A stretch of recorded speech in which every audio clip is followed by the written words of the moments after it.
And we're back now for some brand new results of the latest CBS News New York Times joint venture, the 2014 Battleground Tracker, with David Leonhardt, editor of the New York Times Upshot, and our own director of elections here at CBS News, Anthony Salvanto. Well, Anthony, what's the headline?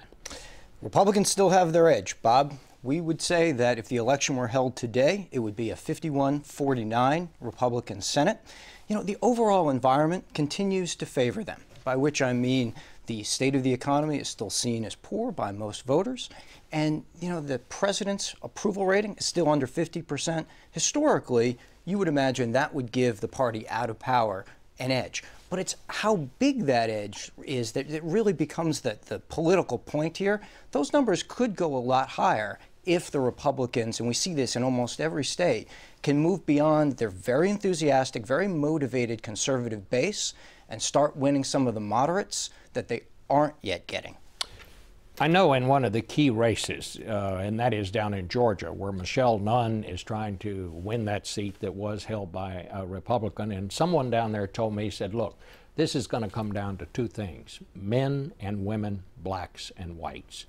They said if Michelle Nunn gets a big turnout of women and a big turnout of African Americans, she's going to win. If it goes the other way, the Republican Perdue is going to win.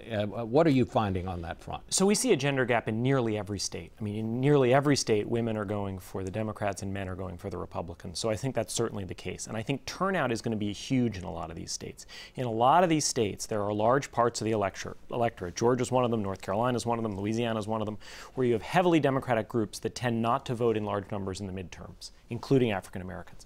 If that changes, you suddenly see Democrats having a better chance. This is by no means over. Republicans are in a better position.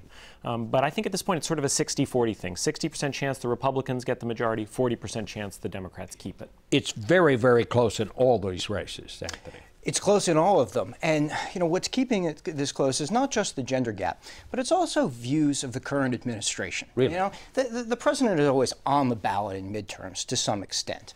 But in some of these states, we see that over half of voters say that they're going to the polls just as a vote about the administration, even against the administration. That's certainly a motivating factor for Republicans. So for the Democrats running in states, that's in Arkansas, that's Louisiana, it's a lot of the already conservative southern states, you know, that campaigning at a distance from the president, we see that going on all over. Talk about that, David. The basic problem. What are the close races right now? So the way I think of it is there are 6 battleground races, and the Democrats need 4 of them to keep the Senate, and the problem is only 2 of them are in states that the president won.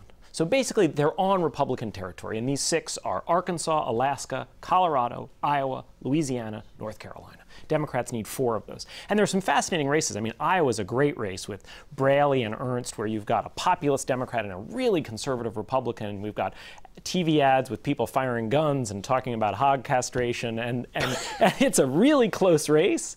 And the winner is either going to be a populist Democrat or a conservative Republican. Colorado is another good one. You know, folks around the country may be looking at these races and saying, well, what do I learn nationally about what's going on in some of these states? Colorado has so many interests at play there. You know, you've got energy, you've got guns, you've got pot, you've got a lot of things on, at work. Now, I think that in all of these races, though, the other commonality that we see is really about whether Democrats can motivate that to something like a presidential year turnout among their base. And right now, we just don't see that, which is why Republicans have a very narrow edge, if at all, but across so many of them. Well, thank you all both. And we'll be back in a moment. It's lack of popularity affecting the races. The administration's policies are simply wrong. Mr. President, it's clear you have no idea how this affects Kentucky. I oppose President Obama's gun control legislation. No one from New York or Washington tells me what to do. You know, these Republican attack ads are just getting sillier, and I'm being told the candidates in those ads are Democrats.